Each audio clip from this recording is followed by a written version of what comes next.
You wanted to see me? Yeah, come on in, have a seat. What's this I hear about you putting your 2-week notice in? Yeah, it's time. I had to submit my 2 weeks. I'm gonna finish up some projects that I'm working on, and then it's time to move on. If you don't mind me asking, what's your reasoning for leaving? Just growth opportunities and all that. There's really nowhere for me to go here. There's really no advancement opportunity here. Be honest with me, Veronica. I know you're holding something back. I am being honest. You want to tell me the truth, or... I mean, if you got time, we got time. If you got time, I got time to tell you. Have a seat. We have time.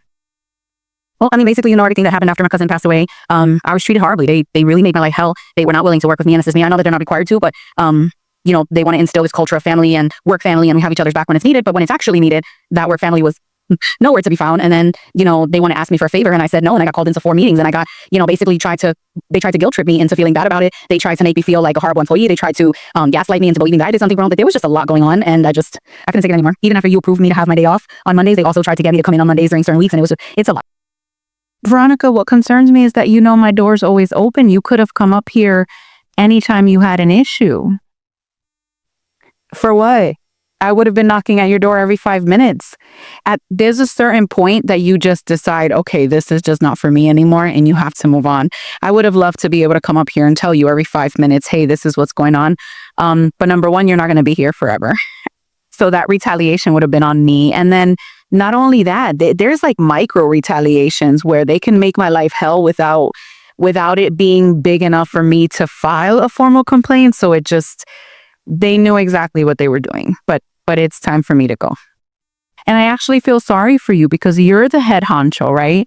You have people under you that you're supposed to trust to take care of your employees. And when those people are not doing it, that's why you're losing so many good employees.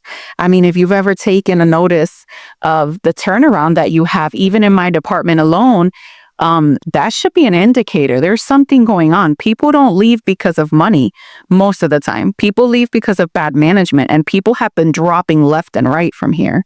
And they're getting other jobs where they're being appreciated and valued way more than here.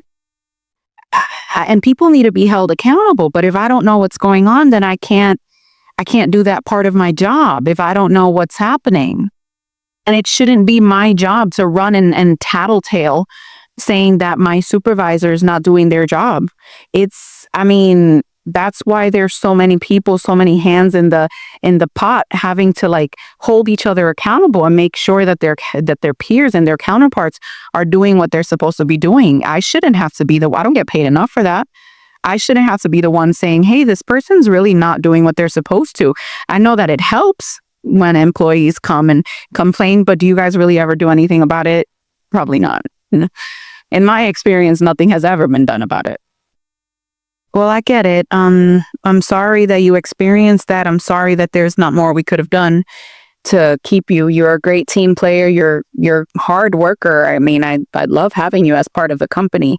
The door's always open if you need to come back. If you ever want to come back, we are here. I will accept you back because you are a very, very hard worker. I'd rather die, but thank you.